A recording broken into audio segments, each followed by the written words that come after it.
Greetings. Today we will visit the Hickory Ridge Fire Tower in the Hoosier National Forest. Before getting started, I would encourage you to subscribe to the Mossy Feet Books YouTube channel for more great content. If you like my videos, please hit the like button. The more likes I get, the more YouTube will show it to other people, allowing me to grow the channel. I also entreat you to visit my website, www.mossyfeetbooks.com. There you will find sample chapters, podcasts, a slew of content, and links to where you can buy my books. While visiting the website, you can subscribe to it and receive email notifications of when I publish a new book or other content like this video and podcast. This episode is based on my book, Camping Across Indiana. While on a camping trip to Brown County State Park, we took the opportunity to use our camping sticker to inspect the campground and facilities at Paintown Recreation Area on the northern shore of the lake. Paintown has an electric and non-electric campground, hiking trails, boat docks, boat rental, and picnic shelters. State Road 446 crosses a bridge that carries a highway over the lake. We crossed this and turned right into the Cut Right Recreation Area, which consists mostly of another boat ramp. We continued south on State Road 446 until we reached Tower Ridge Road and turned right. We passed on the road. We passed the parking lot that was on the left of the Charles Dean Wilderness. I pulled over into the parking lot. There was a small log cabin there called the Brooks Cabin. A man named John S. Brooks built this cabin in the 1890s. The cabin originally stood on a bend of the Little Blue River in Crawford County, about 60 miles to the south. The cabin was deteriorating when the United States Forest Service acquired it. A work crew numbered and disassembled the structure and moved it to this location. After reassembling it, the cabin now serves as a welcome center for the Charles C. Dean Wilderness. Even though it's not originally from this area, it represents the type of cabin constructed by the first pioneers to inhabit the region. The cabin has some informational signage displayed on the outside and a large millstone that was found in the wilderness. The Charles Dean Wilderness area was designated a wilderness in 1982 and encompasses nearly 13,000 acres of Hoosier National Forest. The wilderness designation places this area in a special legal status subject to the 1964 Wilderness Act. It is managed to preserve in natural condition, provide opportunities for solitude. There's about 37 miles of trails there, and they're both for hiking and horse riding. The long-distance loop trail and a scenic hardwood forest with a variety of terrain. It was named for the first Indiana State Forester, Charles C. Dean, and is bordered on the north by the Water and Middle Fork State Wildlife Refuge. It's located at Tower Ridge Road, Bloomington, Indiana. And then the website is www.fs.usdA.gov/RECAREA/?RECID equal 41554, if you got all that. Otherwise, just search for the USDA Forest website. Charles Dean lived from August the 30th, 1865, until May the 29th, 1953. He entered life on a farm near Bluffton in Wells County, Indiana. His father, John Henry Dean, taught him about plants as he grew up, spurring his lifelong interest in botany. His father was an avid farmer and gardener, growing vegetable and fruit plants, and he concocted various remedies using them. As a boy, he attended local country school and the new Bluffton High School. He also earned money by taking on odd jobs on the farms in the area. When he was 16, he and his mother, Martha Marsh Dean, both caught typhoid fever, an often fatal disease. Both took a medicine which consisted of old balsams or cudweed and milk boiled together. He survived, however, his mother passed away. After graduation, he took jobs as a teacher at local public schools.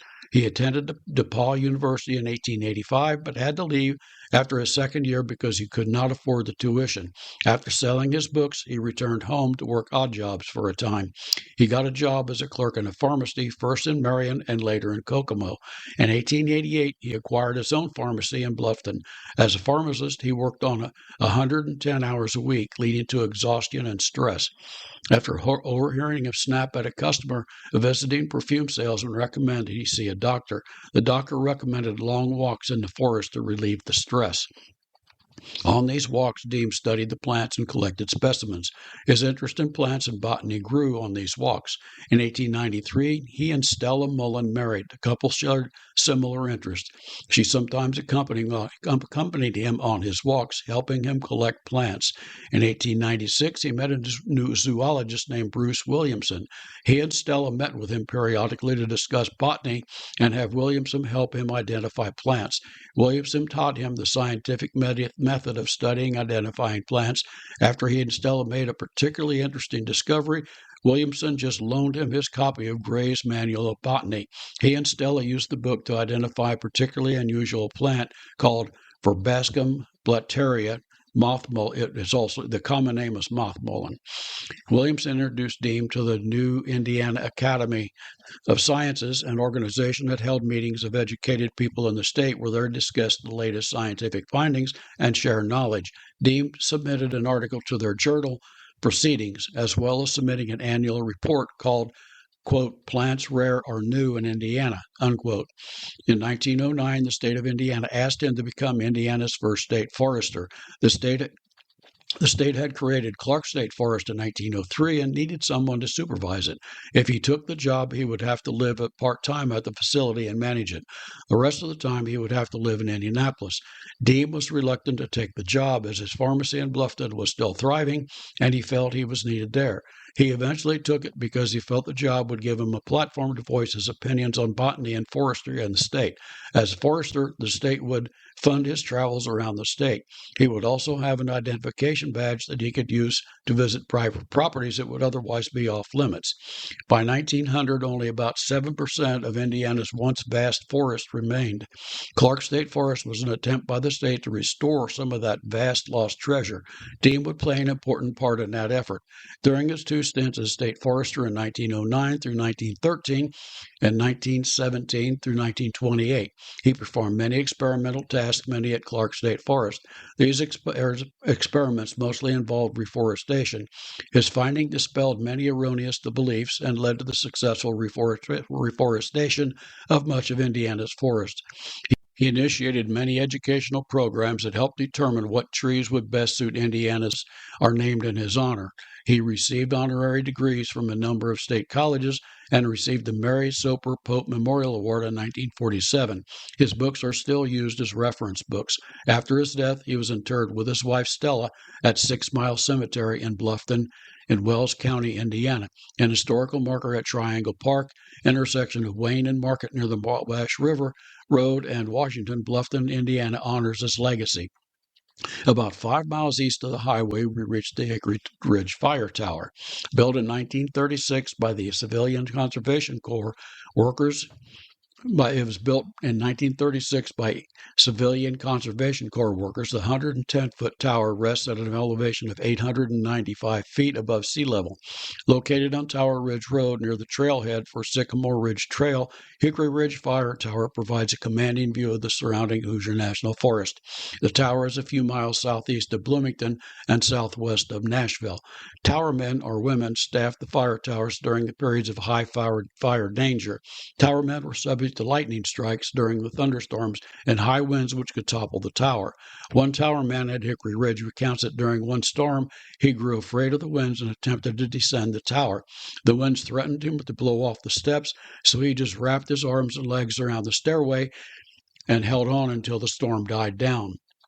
There is a gravel road maintained pretty good condition. Tower Road is a gravel road maintained in pretty good condition. There are no houses or farms along its length. It is pretty much unbroken forest. The light green, orange, yellow hues of autumn leaves created a pleasing visual spectacle as we drove along it. We continued our pleasant drive until we reached Berry Ridge Road, which we turned left on. Berry Ridge Road continues through the heavily forested terrain to Mount Nebo Road. The left turn on this road, after many hooks and crooks, leads to Indiana State Road 135. A left turn on the highway took us back to Brown County State Park and our campground. These roads are narrow and mostly gravel, but very pretty. The forest borders the road the entire length. The roads ride a high ridge, and on both sides of the land falls away quickly on heavily forested slopes. we had hit, luckily, the height of the fall colors. This episode is based on my book, Camping Across Indiana, available on the website, www.mossyfeetbooks.com. The book relates our experiences during our first year of camping in Indiana. The book includes the places we visited and the mistakes we made in our initial season, as well as our successes. I encourage you to visit the website and subscribe to it. You can find my books locally at the Walnut Street Variety Shop in Batesville, Indiana. I hope you enjoyed this podcast.